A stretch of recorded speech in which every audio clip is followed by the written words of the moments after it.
teaching you my top 10 tips to grow on Instagram.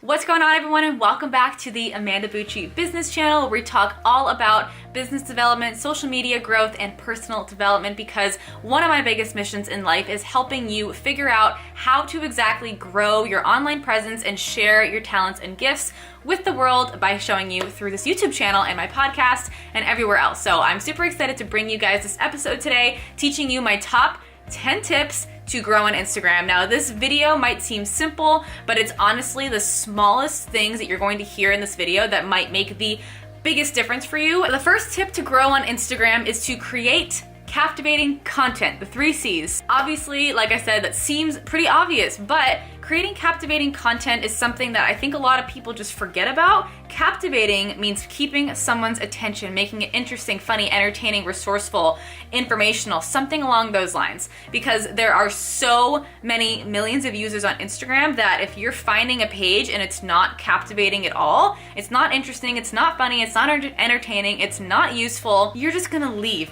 right away. There's so many different options to go and look at on Instagram, on YouTube, on Twitter, on Facebook, that if you want to stand out, it has to be captivating. So you have to care about your imagery, you have to care about your photography, you have to care about your videography. It doesn't have to be professional per se, but it has to be captivating. It can be just on your phone. It doesn't have to be on a fancy camera, but it has to be some sort of captivating way. So whatever you do best at, whether it's you're a beautiful photographer, or whether you're just really funny and you can make really quick, funny videos on your phone, or maybe you're really creative with video editing, and like Brian, and you can make amazing videos like he's made right here. These have done really well, and I'm gonna talk about them in a second. So number 2 is to get your shit on the explore page. So what I mean by that, it might seem like, how do I do that, Amanda?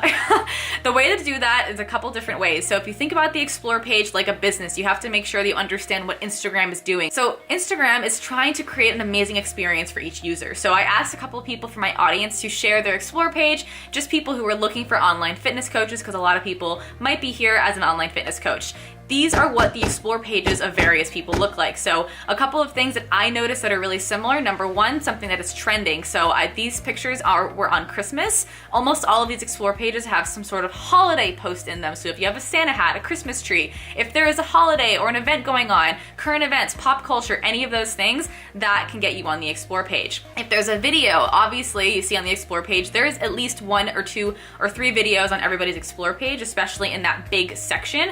So posting a video that is engaging, that's really good, not necessarily high quality, but good lighting, something captivating, something engaging, it will pop up on there. Higher chances. There's usually some form of selfies or pictures of humans. There's almost always humans. So if you're posting pictures of your phone, or something that's not necessarily the most beautiful photography photo that has no human in it, it won't do as well. So make sure that you're, number 1, thinking about what's in your niche, recreating something that you know is already doing well, because if there's photos on the explore page, that means that they're doing well because people are engaging with them. So creating similar content. Number 3 is to be original and think outside of the box. So I know that I said before, getting on the explore page could mean recreating content that's already engageable. So you're kind of copying what people have done in a way. However, being creative is the best way to get on the explore page to get found.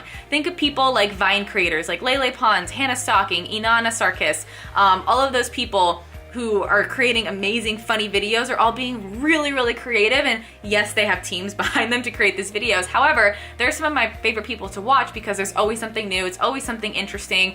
You're not expecting the same exact thing out of them every single time. And if you can think outside the box and really spend some time here and tap into those creative juices, maybe create some space for yourself to think of ideas and just think of something, what can I do that someone's already kind of doing, but it's a little bit different. That's really good. Something that's either next level, a little bit better, a little bit different. Something that like this, like I said, Brian's been doing this thing, my boyfriend Brian.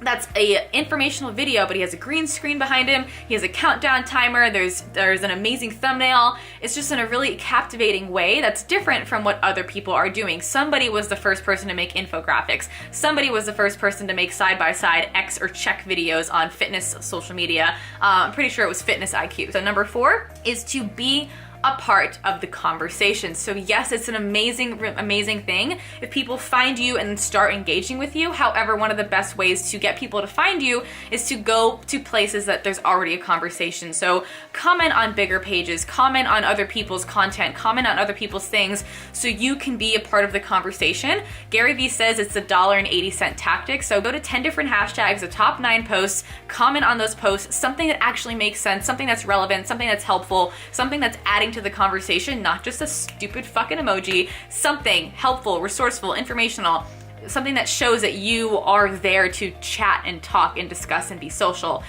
Being social in social media. What a concept. So number 6 is to show your personality. So a lot of you guys follow me because you know exactly who I am. I show my personality, I swear, I stumble upon my words from time to time. I wear my hair up in these funny buns. Sometimes I don't put makeup on. Sometimes I show myself. You guys know that I have anxiety. You guys know what's going on. You guys know who I am to an extent. So if you're not showing yourself and you're just a plain body speaking plain words with no personality and you're just giving information, no one's gonna care because you're just words and it's monotone. And if there's no personality behind it, there's far less chance of someone connecting with you. So people connect to humans, to personalities, so make sure that shines through. Transfer, I always say, what do your friends think of you? What do your best friends think of you? If they were to use words to describe you, what would they be? How do you translate that onto social media? How do you be your highest self that your best friends know you as, and how do you translate that and put it out there on social media? Number 7 is to collaborate with others. And I know this might not be as easy for some of you.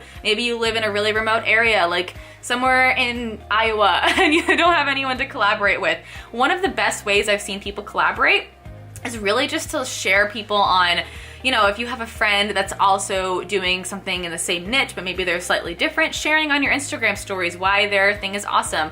My friend Doc Jen Fit, she is a physical therapist and she has a 7-day mobility challenge. I'll never do a mobility challenge. I'm not a physical therapist. And I was like, hey, that's awesome. And she asked me to share just to spread awareness. And I was like, hell yeah. Sounds great. I'll do that for sure. And that's a really easy way to collaborate with people. So even if you can't be in person, just share each other's stuff. If it makes sense for you guys, if you have similar size audiences, maybe one's a little bit bigger, but you can provide something else to them. And maybe you guys are just friends. It's cool. Create friends, create relationships. Collaborating with people is the best way to get exposure from different audiences. Oh, there's a cat that just showed up over here. Hi, cat. Okay. Number 8 is to do giveaways. So giveaways are an amazing way to give back to your audience and to create engagement on your post. So some of the best ways that I have done giveaways in the past is just to create conversation on the post. So one way to do it is to create conversation by saying, enter the giveaway by commenting below your favorite aspect of yourself. And that not just allows people to engage on your post, but it lets them know, hey, she cares about me and who I am, number 1. 2, I love to talk about myself, so I'm excited to care, I'm excited to share, and it's not just a tag your friend type of thing. Tag your friend does work really well because you get to tag a friend and someone finds out who you are and then maybe they follow you. That's awesome. Another really great way is to do a cross promotion. So say, comment on my newest YouTube video. I know you're here on Instagram, but comment on my newest YouTube video to make sure that, you enter the giveaway that way and I'll pick someone from there. You can do an email list opt-in. I always do that for giveaways so I can grow my email list, but someone can opt in by signing up for their email. You can use sumome.com for that. It's an amazing website that helps you create a little landing page for an opt-in for a giveaway. Awesome. And just give back to your audience by creating more engagement, creating more trust, creating more of a way to give back to people. Tag friends, tag different brands, collaborate with different brands. Say, hey, I would love to do a giveaway of your product on my page. We can do a collaboration where I just give away one thing of your product and you can grow awareness of your brand and I can grow a further relationship with my audience. Number 9 is, did I do number 9 twice? I did. 1, 2, 3. Okay. Funny thing. This is a part of my personality that I'm showing you guys. I skipped number 4 and I have 2 number 9s. So there's still 10, but they're a little out of order, but it's okay. So number 9, 8 is geotag and tag things. So make sure that you're geotagging your posts. They always do better than if you don't have any geotags on them. It just helps to create a bigger picture of what your image is rather than just an image. It's like, this is where it is. And then you can even geotag and click on that tag. And then that's another way to get exposure. Why would you skip out on that, right? And tagging brands and tagging people. So maybe you have a client or someone that you've been DMing or commenting back and forth. Maybe you guys follow each other and you think that she'd be a great fit for your program, for your business, or maybe she just is gonna be your friend and you wanna tag her. Create a post, create a question on the post in the caption, and then tag those people and say, hey, I would love if you specifically communicated on this post because I like you. Or you can tag different brands that you're wearing. Make sure that if you have different clothes on from different brands, you tag them. Really, really great way to get exposure and to collaborate is to get your content. Actually, that's gonna be number 10. I'll go there next, which is technically number 9. Is to create content that will get reposted or shared by others. So if you check out different brands and you're a huge fan of a brand, make sure that you're creating content that they would potentially post on their page. If they do shared posts where they're not just using their own photographers and creating their own content, create content that they might share, because that happened to me so many different times, and I think that's why my page grew so much, is that I created content that different fitness pages would repost, different bodybuilding pages, I've gotten my pictures reposted on a million different Instagram accounts, and they've tagged me and they've created exposure for me without me even asking, because that's the kind of content that they want to repost so they can grow their page as well. So if you create content that will work for a certain brand, create it, tag them, make sure they know that you've tagged them, use their hashtags, go do some research and figure out what hashtags they use, and then put yourself in their vision and get their eyeballs on your page. The very last one, whatever the hell number it is to drive